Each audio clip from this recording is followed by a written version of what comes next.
छोड़ सहारों को पीछे तू, पथ पर चल पड़ एकाकी।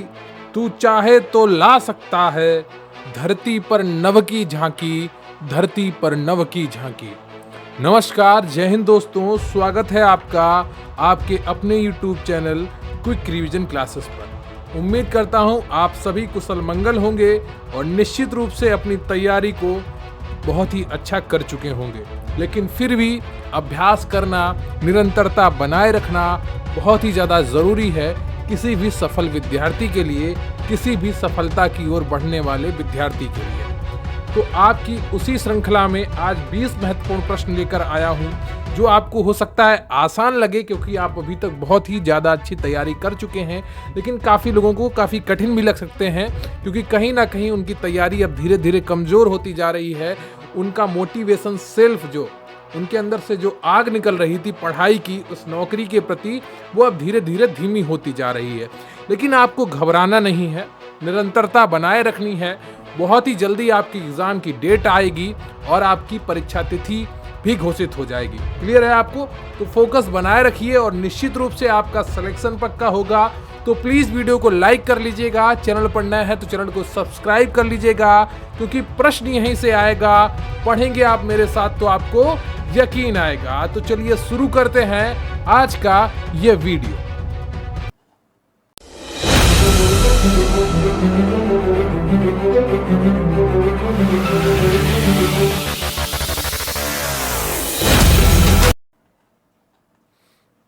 तो आप में से काफ़ी लोगों की भूलने की आदत होगी और आप में से काफ़ी लोग काफ़ी चीज़ें भूल भी चुके होंगे। तो उन चीज़ों को एक बार फिर से पुनः याद दिला देते हैं। उत्तर प्रदेश अधीनस्थ सेवा चयन आयोग द्वारा आयोजित मुख्य सेविका भर्ती परीक्षा 2022 प्रश्न पत्र में महिला उम्मीदवारों से कुल 100 प्रश्न पूछे जाएंगे, जो अधिकतम 100 अंक का पेपर होगा और गलत उत्तर दिए जाने पर 1/4 की निगेटिव मार्किंग होगी। तो ये चीजें आपको ध्यान रखनी है। 100 अंकों का 100 प्रश्नों का एक प्रश्न पत्र होगा आपका और 1/4 यानी कि 1/4 निगेटिव मार्किंग होगी। आपको नकारात्मक अंक मिलेंगे एक गलत उत्तर देने पर। तो ये चीजें आपको ध्यान रखनी है। तो आज का आपका पहला प्रश्न है, मुख्य सेविका द्वारा बच्चों के वजन की जांच कितने माह पर कराई जाती है?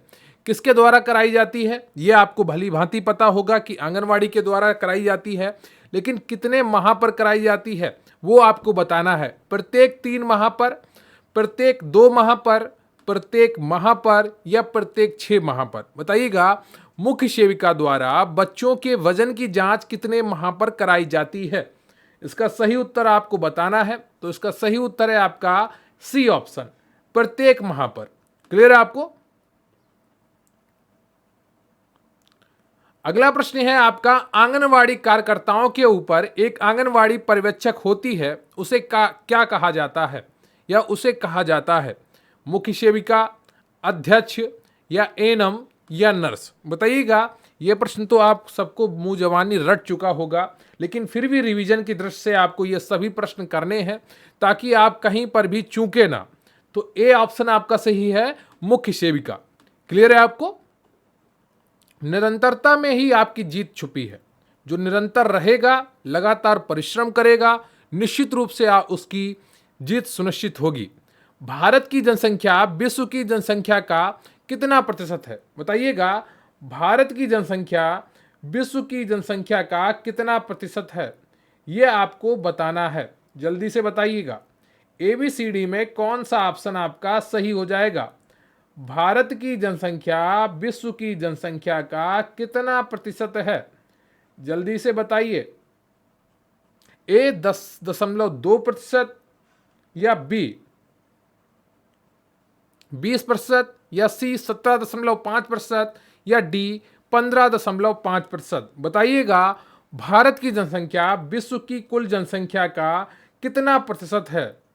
तो इसका सही उत्तर क्या हो जाएगा? इसका सही उत्तर है आपका सी ऑप्शन, 17.5%।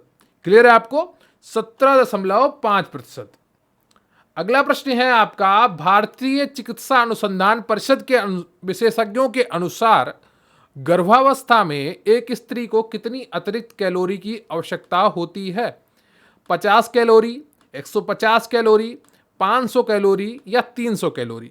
अतिरिक्त कैलोरी की बात की गई है कि भारतीय चिकित्सा अनुसंधान परिषद के विशेषज्ञों के अनुसार गर्भावस्था में एक स्त्री को कितनी अतिरिक्त कैलोरी की आवश्यकता होती है। अब प्रश्न की भाषा का सारा खेल होता है। बहुत से अभ्यर्थी जल्दबाजी में गलत कर देते हैं, यहां पर अतिरिक्त को भूल जाते हैं। किसको? अतिरिक्त को भूल जाते हैं और कितनी कैलोरी की आवश्यकता होती है उसके आधार पर उत्तर छांटने लगते हैं। लेकिन यहां पर अतिरिक्त कैलोरी की पूछा है, सामान्य से कितने अतिरिक्त कैलोरी की आवश्यकता होती है, तो इसका सही उत्तर है आपका बी, 150 कैलोरी। क्लियर है आपको?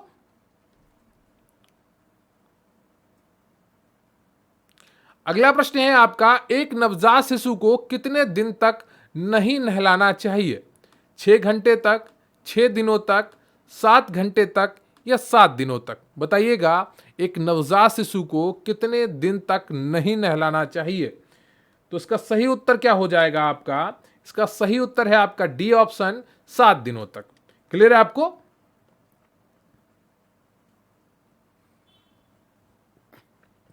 अगला प्रश्न है आपका, दूध पिलाने वाली महिला को प्रतिदिन कितने प्रोटीन की आवश्यकता होती है? 50 ग्राम, 150 ग्राम या 70 ग्राम या 20 ग्राम? बताइएगा, दूध पिलाने वाली महिला को प्रतिदिन कितने प्रोटीन की आवश्यकता होती है? कितनी प्रोटीन की आवश्यकता होती है यह आपको बताना है। बहुत ही आसान उत्तर है आपका। बताइएगा, इन्हीं में से कोई ऑप्शन में से आपको एक उचित ऑप्शन चुनना है जो सर्वश्रेष्ठ ऑप्शन हो, जो बिल्कुल सटीक उत्तर हो सकता हो। बताइएगा, तो इसका सही उत्तर क्या होगा? इसका सही उत्तर होगा सी, 70 ग्राम। क्लियर आपको? कितना? 70 ग्राम।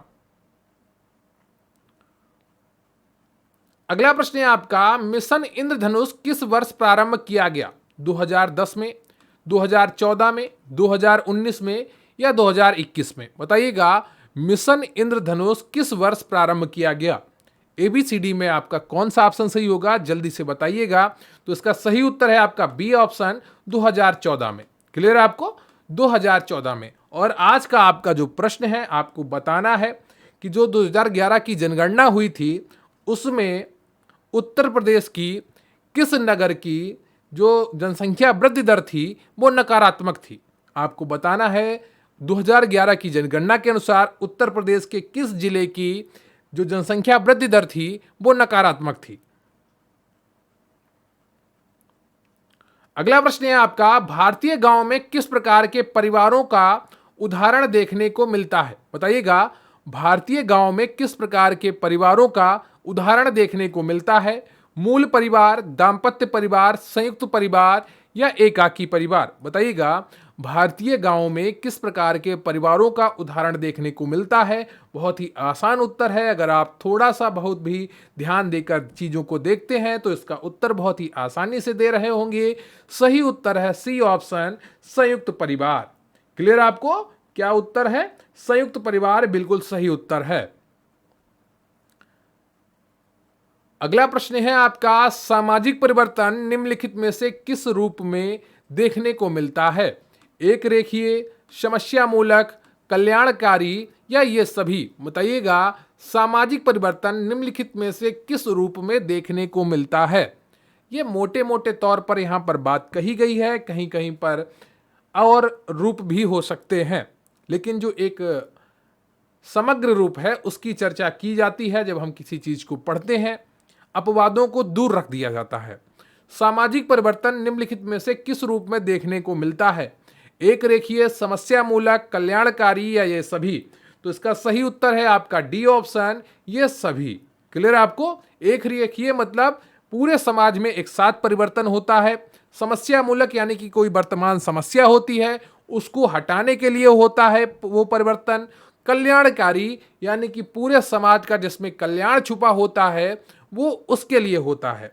अब आप इसको उदाहरण देकर समझ सकते हैं कि जैसे एक रेखीय, लगातार जैसे बिजली का उपयोग बढ़ा गांवों में तो सभी को एक साथ बिजली मिली। फिर समस्या मूलक क्या थी? अंधेरे से समस्या जो थी उससे निजात मिला। गर्मी में जो पंखे नहीं चल पाते थे पंखे चलने लगे तो गर्मी से निजात मिला। कल्याणकारी, इससे सबका फायदा हुआ। बीमारों को समय से पंखा मिल गया और विद्यार्थियों को रोशनी मिल गई, महिलाओं को काम करने के लिए रोशनी मिल गई, गांव में सुरक्षा हो गई रोशनी बढ़ने से।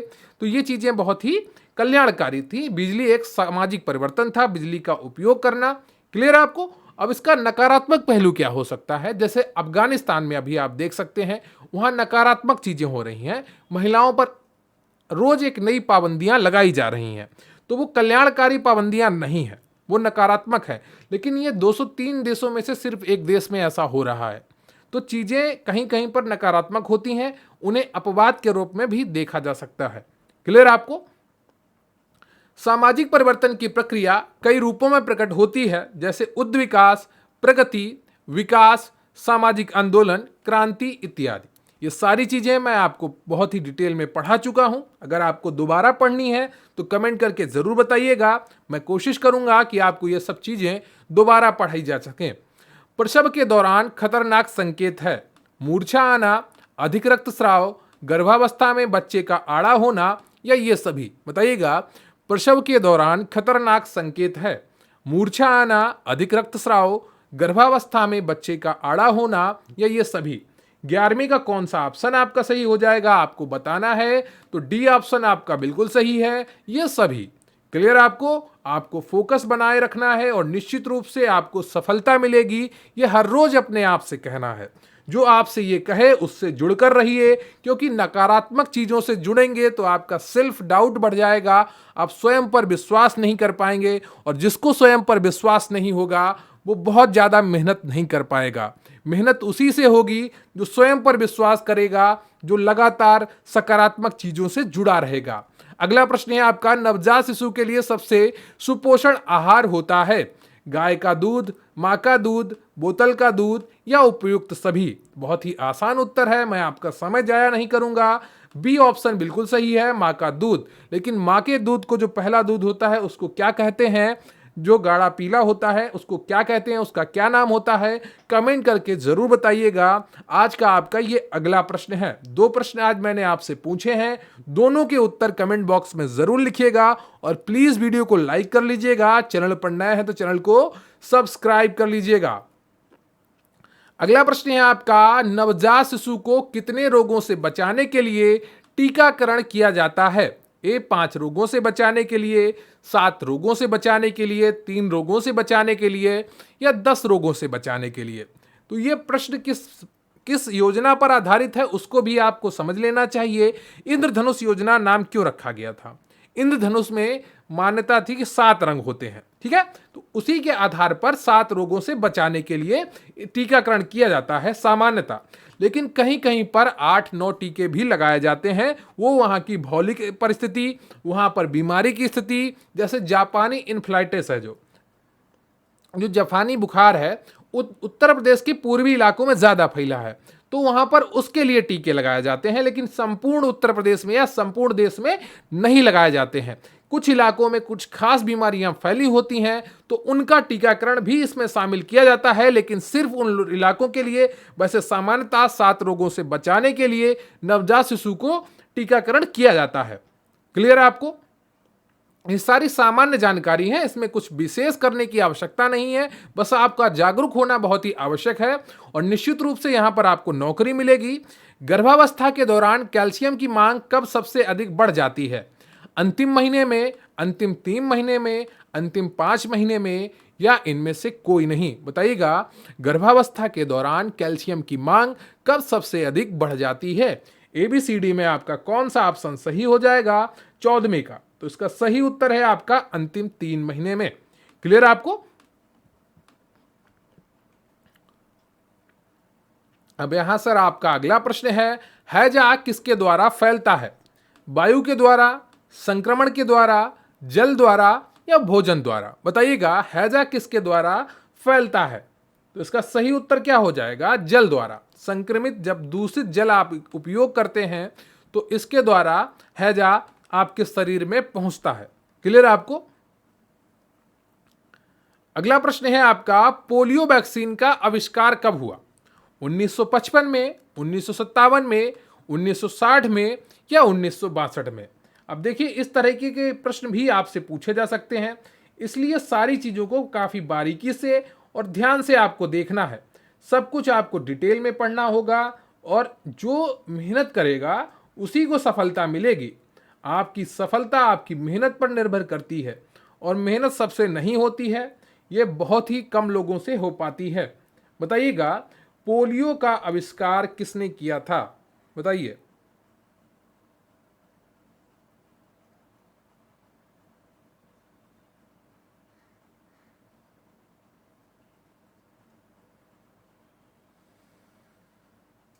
बताइएगा, इनमें से कौन सा ऑप्शन आपका सही हो जाएगा?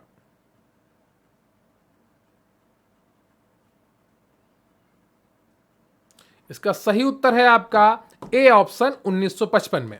क्लियर आपको? 1955 में कहीं कहीं पर आपको दूसरे उत्तर भी देखने को मिलेंगे, लेकिन जब आप डिटेल में पढ़ेंगे तो 1955 ही आपको सही उत्तर मिलेगा। क्लियर आपको? हर चीज आपको अच्छे से पढ़नी है। अगला प्रश्न है आपका, नवजात शिशु में कौन सी इंद्रियां सबसे कम विकसित होती हैं? देखना, सुनना, सूंघना या स्पर्श? बताइएगा, नवजात शिशु में कौन सी इंद्रियां सबसे कम विकसित होती हैं? तो इसका सही उत्तर है आपका सी ऑप्शन, सूंघना। क्लियर आपको? ये धीरे धीरे विकसित होती हैं। अगला प्रश्न है आपका, भारतीय बाल कल्याण का जो परिषद है, भारतीय बाल कल्याण परिषद है, उसका मुख्यालय कहां स्थित है? लखनऊ में, दिल्ली में, मुंबई में या कानपुर में? बताइएगा, भारतीय बाल कल्याण परिषद का मुख्यालय कहां पर स्थित है? तो इसका सही उत्तर है आपका बी ऑप्शन, दिल्ली में। क्लियर आपको? अगला प्रश्न है आपका, शिशु मृत्यु दर की गणना किस आधार पर की जाती है? कितनी बार मैंने आपको यह प्रश्न कराया होगा और आप में से किसी का भी अब यह प्रश्न गलत नहीं होना चाहिए। ए ऑप्शन है, जन्म लेने वाले प्रति 1000 शिशुओं के आधार पर, विभिन्न रोगों के संक्रमण के आधार पर, जन्म एवं मृत्यु की संख्या के आधार पर, जन्म लेने वाले प्रति 1000 शिशुओं के आधार पर। बताइएगा, इनमें से कौन सा ऑप्शन आपका सही होगा? यहां पर आप इसको 1 लाख कर लीजिए, 10,000 कर लीजिए या 1 लाख, ठीक है? तो इसका सही उत्तर हो जाएगा आपका ए, जन्म लेने वाले प्रति 1000 शिशुओं के आधार पर शिशु मृत्यु दर की गणना की जाती है। मान जैसे 1000 शिशुओं ने जन्म लिया, उनमें से कितने शिशुओं की मृत्यु हुई, उसके आधार पर शिशु मृत्यु दर की गणना की जाती है। क्लियर आपको? आपकी जो ये सहजता है, आपकी जो निरंतरता है, वही आपकी सबसे बड़ी ताकत है। आप में से कई लोगों ने बहुत अच्छी तैयारी शुरू की थी, लेकिन अभी उनकी तैयारी देखी जाए काफ़ी जीरो हो चुकी है। उन्होंने परीक्षा की तिथि में विलंब देखकर अपने हथियार डाल दिए, मेहनत करना छोड़ दिया। लेकिन आपको मेहनत करते रहना होगा, खुद को जगाए रखिए। निश्चित रूप से आपको अपना फोकस बनाए रखना होगा। मुख्य सेविका के 20 महत्वपूर्ण प्रश्न आपको आज करवाए गए हैं। उम्मीद करता हूं आपको सभी प्रश्न बहुत ही आसान लगे होंगे। आपने मेहनत बहुत कर रखी है, अगर नहीं कर रखी है, थोड़ा बहुत कठिन लग रहे हैं, कोई बात नहीं, अभी भी आपके पास समय है। मेहनत करिए और आपका सिलेक्शन पक्का होगा, ये मेरी पूरी गारंटी है। बस फोकस बनाकर रखिए, क्योंकि जो फोकस बनाकर रखिएगा जीत उसी की सुनिश्चित होगी। तो प्लीज़ वीडियो को लाइक कर लीजिएगा, चैनल पर नया है तो चैनल को सब्सक्राइब कर लीजिएगा। आज वीडियो के दौरान मैंने आपसे 2 प्रश्न पूछे थे, उन दोनों प्रश्नों के उत्तर कमेंट बॉक्स में ज़रूर लिखिएगा। तो थैंक यू वेरी मच। जय हिंद, जय भारत। और अगर आपने अभी तक ये वीडियो देखा है तो कमेंट बॉक्स में जय हिंद, जय भारत जरूर लिखिएगा। मुझे आपसे कमेंट्स का इंतजार रहेगा। Thank you very much.